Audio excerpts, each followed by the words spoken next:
What's going on, guys, and welcome to another cartoon conspiracy theory with your host, as always, KMACK time. And today I wanted to mix it up a bit and go back to where it all started. Now, if you don't know, I first started doing these cartoon theories way back in 2012. I know it's been like so long, like 5 years, but back then it was just a hobby. And I didn't put too much effort into videos. I mean, back then I was just using like video games as backdrops, like Halo and Call of Duty and stuff. And so I thought it'd be fun to go back and take another look and redo some of my original theories, but actually like make a decent video of it this time, not cut corners, not use gameplay, use a decent mic now. And yes, I know this theory has been covered by just about everyone out there, and it's not news to anyone anymore, but I still think it's a fun theory, and I think it's fun to take a look back at it every now and then. So today's theory, I'm going to be redoing my very first cartoon conspiracy theory video, which was of course the Ed, Edd, and Eddy Purgatory theory. And just so I get this out there, everyone always says that I somehow copied Channel Frederator, or I somehow ripped them off. But if you take a look at this, it's actual proof that I was making cartoon conspiracy theory videos a full 2 years before they started making theirs. So they ripped me off, if anything.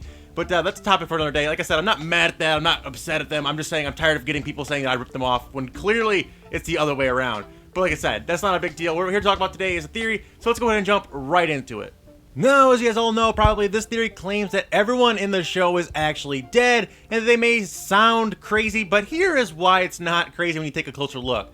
If you take a look at the tongue colors of all the characters, you will see that they are blue and grayish, and the color that you would pretty much expect from a dead person. And another thing to look at is their skin tones. Many of their skin tones are just like this weird yellowish or really ashy color. Not a skin tone you would see from someone like a typical person or a typical kid. But, you know, another thing to look at here is that there's no adults in the show. None. They mention them, but you never actually see any of them. Yes, we do see Eddy's older brother, but it's only one time, and it's only when they leave the cul-de-sac, which is aka also known as Purgatory. So that makes sense there. This would also explain the setting of the show and why it's so hard to pinpoint in terms of what time or what time frame the show takes place in. I mean, in one episode, the kids are using a typewriter. In another episode, they're using a computer. We see them with cassette tapes and CDs and all different wide ranges of technology and, things you wouldn't really be seeing in a modern setting. Like, no one would be using a typewriter today, so it doesn't really fit. So the theory holds that this is because they're all from different time periods in American history. So, like I said, they're all different times, they have different technologies, they're all different personalities and traits that we'd see from different times throughout American history, and it kind of fits in pretty well. So let's go over them one by one and kind of do it in order of the characters and how they got there. Starting out with Ralph. Of course, Ralph is the son of a shepherd who apparently lived with his family on their farm.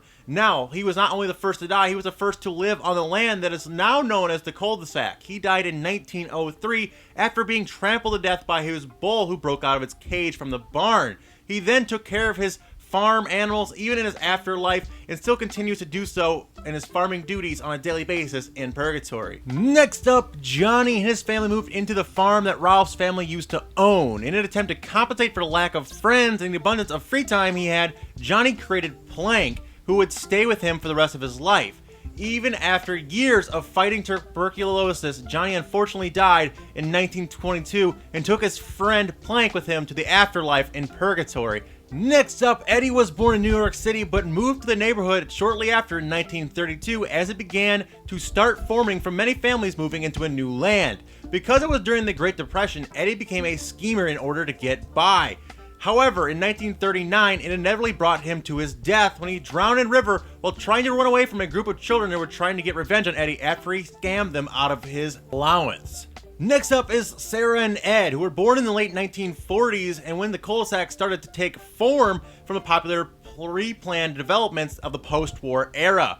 While growing up in World War II, they had different ways of escaping the brutality of a working mother who was never home when a dead GI as a dad. Sarah became controlling in order to let everyone know that she was the one who was in charge. On the other hand, Ed shut everyone out in the world completely out and gotten so involved in comic books and movies of the day that he became very distant. Their death was caused by a car accident while driving to their grandparents' house. The next character is the flower child Naz, who was born in the 1960s during the hippie era.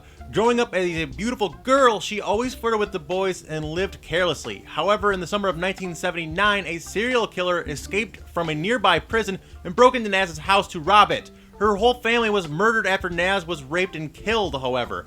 In an afterlife, Naz chooses to completely forget about her family, which is why she does everything she wants to with no repercussions or fear of parental figures punishing her. Next up is Double D, who was born under two very controlling parents, and even after death, that greatly influenced his character. He followed in their footsteps intellectually, but became rather shy and timid as a result. He died in 1986 as a result of a gas leak that occurred while he was experimenting with some new chemicals, and it blew up his entire house, killing his family and him in the process. Next we have Kevin, and he is born from a family that had a drunken and abusive father. In order to relieve his stress caused by his father, he bullied other children. In 1999, Kevin tried to stand against his father, but was beaten so badly that he died while getting transported to the hospital after. In Kevin's afterlife, Kevin altered his dad's personality to be a very loving and caring father.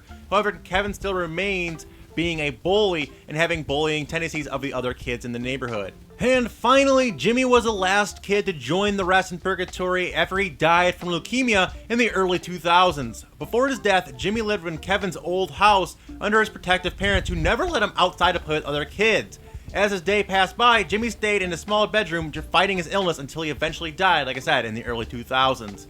Now, this series, like I said, also alleges that one set of characters who are not dead, but are still not really alive either.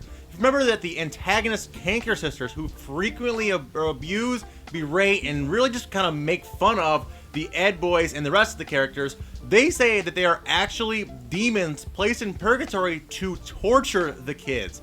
Coincidentally, if you take a look, they're the only regular characters who have pink tongues instead of bluish gray tongues. So this is kind of the evidence behind how they might still be alive, or they might just be, in fact, demons. But anyway, guys, that's the whole theory. I really, really love this theory. Like I said, it's one of the first one I ever did.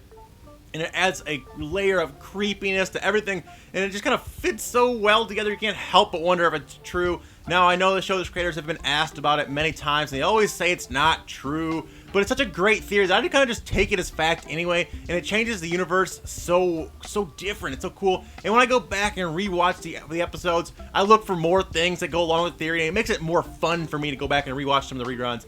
But anyway, guys, that's all I have for today. I hope you guys all enjoyed. If you guys did like this theory, please leave it a like. It really helps out my channel. You guys hit that like button. Let's shoot for 500 likes.